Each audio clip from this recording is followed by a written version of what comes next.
Ar-Rabi' bin Khaisam, salah seorang sahabat Ibnu Mas'ud. Ar-Rabi' bin Khaisam karena sangat merendahkan dan menundukkan pandangannya, sebagian manusia menduga bahwasanya ia buta. Jadi Rabi' bin Khaisam ini tunduk aja pandangannya, kada hulingang ke situ kamari, tunduk khusyuk. Lalu orang mengira Sidin itu buta.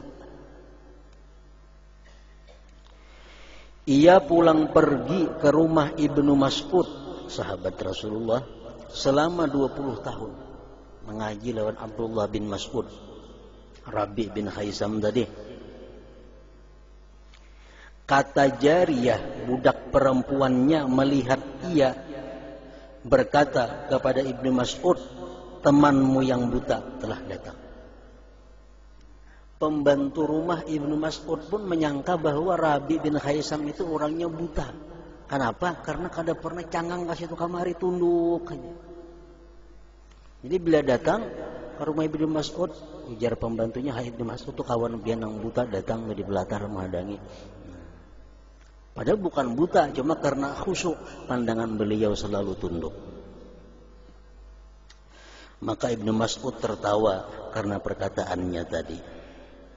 Apabila ia mengetuk pintu, maka jariyah itu keluar kepadanya, lalu ia melihatnya, menundukkan dan merendahkan pandangannya. Dan Ibnu Mas'ud apabila melihat kepadanya Rabi' bin Khaisam tadi, ia mengucapkan wabasyiril mukhbitin, artinya dan berilah kabar gembira kepada orang-orang yang tunduk, yang patuh kepada Allah. Ujar Ibnu Mas'ud lagi, demi Allah seandainya Muhammad sallallahu alaihi wasallam melihatmu wahai Rabi' bin Khaisam, niscaya beliau gembira karenamu. Pada lafaz lain, niscaya beliau menyukaimu. Dan pada lafaz yang lain, niscaya beliau tertawa. Nah, jadi pengaruh khusyuk dalam sembahyang kan sembahyang tunduk. Kita sembahyang disuruh mata kita mengarah kepada tempat sujud. Mata kada boleh liwat, kada boleh menyebar kiri kanan selain daripada tempat sujud. Itu aturannya sembahyang. Orang khusyuk macam itu.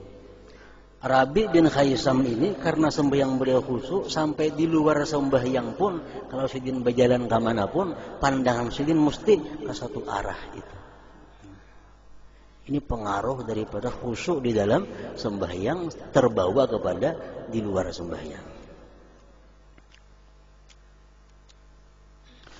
Pada suatu hari, ia Rabi' bin Khaisam tadi berjalan bersama Ibnu Mas'ud pada tukang besi, pandai di kita. Ketika ia melihat perapian yang ditiup dan api yang menyala, maka ia jatuh pingsan. Rabi' bin Khaisam jatuh pingsan. Ibnu Mas'ud duduk di sisi kepalanya sampai waktu salat, namun ia tidak sadar. Maka ia membawanya di atas punggungnya ke rumahnya. Ia masih pingsan sampai seperti jam ia pingsan. Maka terlewatlah salat 5 waktu. Artinya seharian semalaman ada sadar lagi Rabi' bin Khaisam ini pingsan. Gara-gara melihat orang meniup api pandai tadi, tukang besi.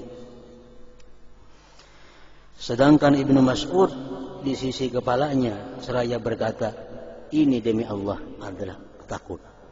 Artinya akibat takutnya dia kepada siksa Allah subhanahu wa ta'ala, begitu melihat api orang meluluh wasi, nah, di situ dia membayangkan bahwa macam itulah neraka Allah subhanahu wa ta'ala meluluh lantakkan manusia.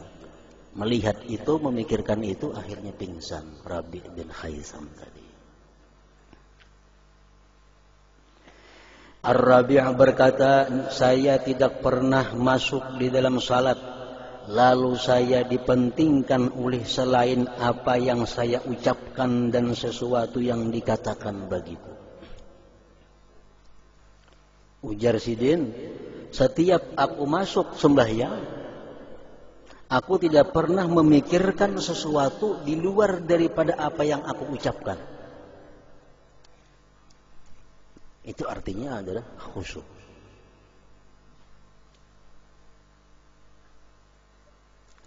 Amir bin Abdullah termasuk golongan orang-orang yang khusyuk salatnya.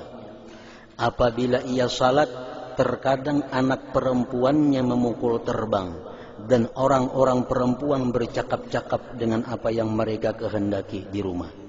Dan ia tidak mendengar hal itu dan tidak memikirkannya. Amir bin Abdullah. Kalau sidin sembahyang, nang anak, nang bini merasa bebas di rumah, nang baku ciak napakah, menggawi nang apakah.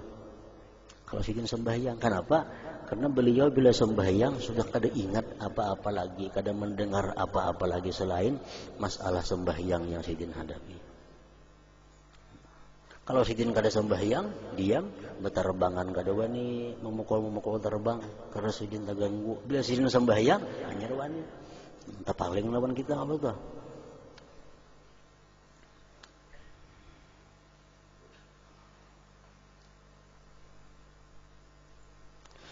Pada suatu hari dikatakan kepadanya Amir bin Abdullah, apakah nafsumu berbicara kepadamu dengan sesuatu di dalam salat?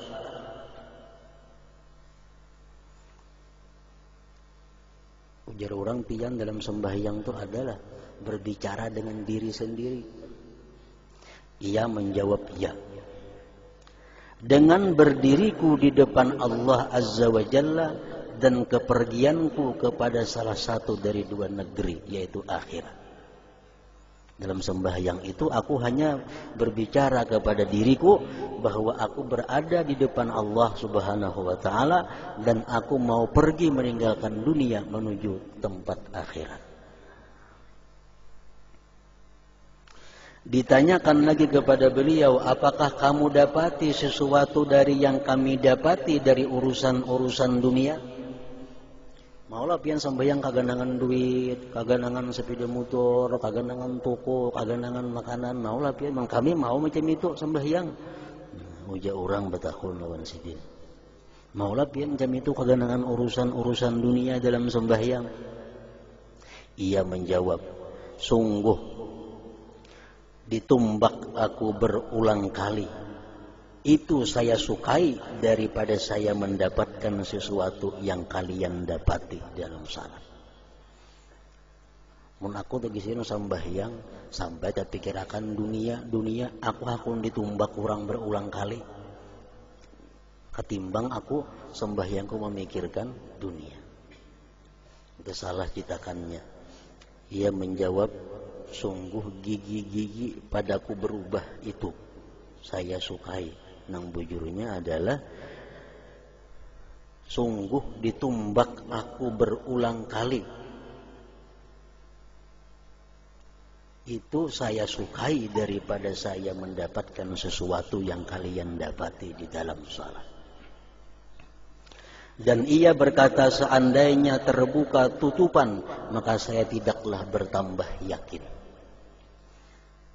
Jadi andai kata hijab Allah itu dibuka, akan menambah keyakinanku. Kenapa? Karena sudah yakin berdahulu. Sudah yakin. Itu salah seorang aulia Allah namanya Amir bin Abdullah tadi. Muslim bin Yasar, salah seorang aulia Allah juga. Itu sebagian dari mereka. Dan telah kami nukil bahwasanya ia tidak merasa runtuhnya tiang di masjid di mana ia sedang dalam salat. Beliau salat di suatu masjid, masjidnya runtuh. Orang abut, sini sembahyang terus. Tong sembahyang, ini padahal kan orang tuh masjid rubuh biang tahulah, kada tahu. Daripada hanyutnya di dalam sembahyang itu.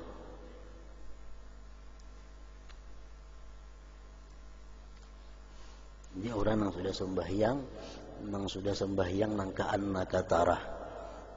Orang yang sudah sembahyang di mana menemukan satu kenikmatan, kelezatan berjumpa Allah yang lupa dengan sekelilingnya. Ya macam tadi, tihang rubuh pada tahu.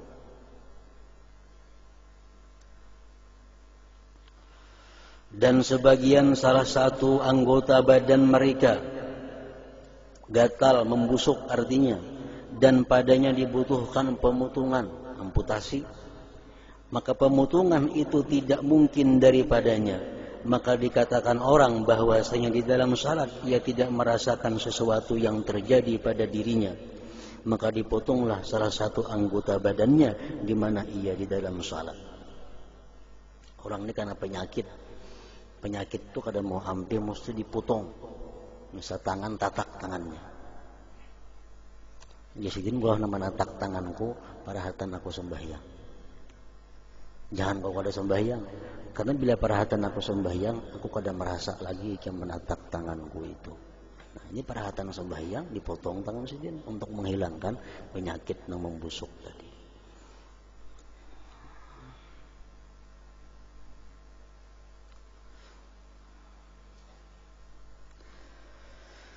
Sebagian mereka berkata salat itu termasuk akhirat.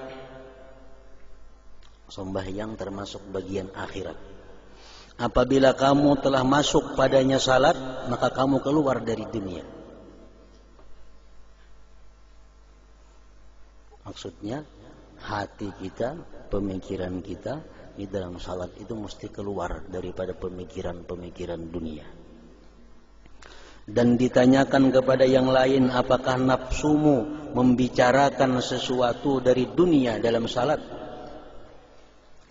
Lalu ia menjawab tidak, baik dalam salat dan lainnya. Sebagian mereka ditanya, adakah kamu mengingat sesuatu di dalam salat?